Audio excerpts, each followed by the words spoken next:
Hey, I'm Kate from the Small Things blog. Today I'm going to show you how to do a mid-knot tutorial.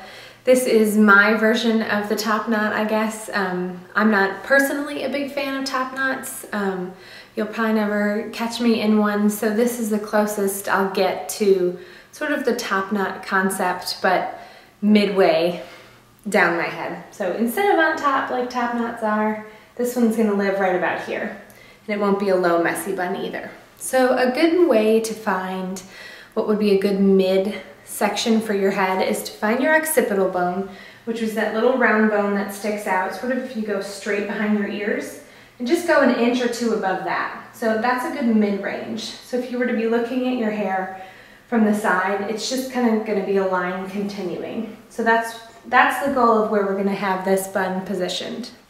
You can start with nearly any texture hair. If your hair is stick straight, you're not going to have the same look that I have, but you can make it work for you. If it's easy to throw a little bend in there with a curling iron or a hot roller or something, go ahead and do that, just so it'll bend a little bit easier and look a little rounder instead of spiky like some straight hair buns can look. So the products I have in my hair are a Aquage uplifting foam that I used before I blew it dry, and then I finished after I curled it with a 1 1/4 barrel inch curling iron with Kenra Volume 25. And that's all I've got. So I've got a little texture in there already. If your hair is really silky and smooth, go ahead and either use some texturizing dust or a dry shampoo and just work it all around to give your hair a little bit of texture, and it'll hold better in the bun that way. You'll need a clear elastic and some bobby pins, so go ahead and grab those too. Okay, to do this tutorial, it's really simple, and a lot of the fine tuning comes in after you grab it. So grab all of your hair, use your fingers as like a wide rake, pick it all up and bring it up to that mid section. Bend the ends under, and then pull the elastic all the way around.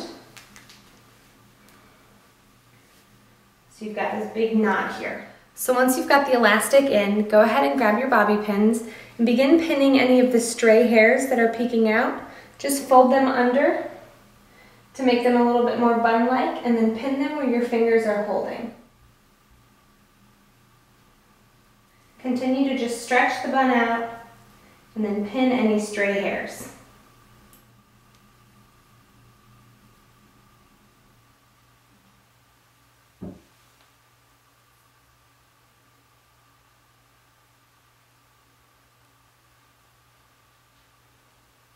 So once you've pinned everything in place, you want to kind of mess it up a bit. So what I like to do is pull down the hair around my nape. It makes the bun look a little bit more lived in and a little bit softer.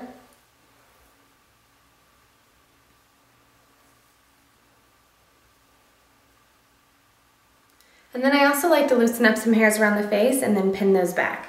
So that may seem like a really dumb idea, but again, the whole concept is for this to look sort of lived in and not like a perfect bun. So by loosening up these hairs and then grabbing a pin and just softly pinning them back, it looks like they naturally sort of fell out and you had to touch it up during the day because you've worn this hairstyle all day. So after you've messed it up a little bit, finish with a mist of hairspray.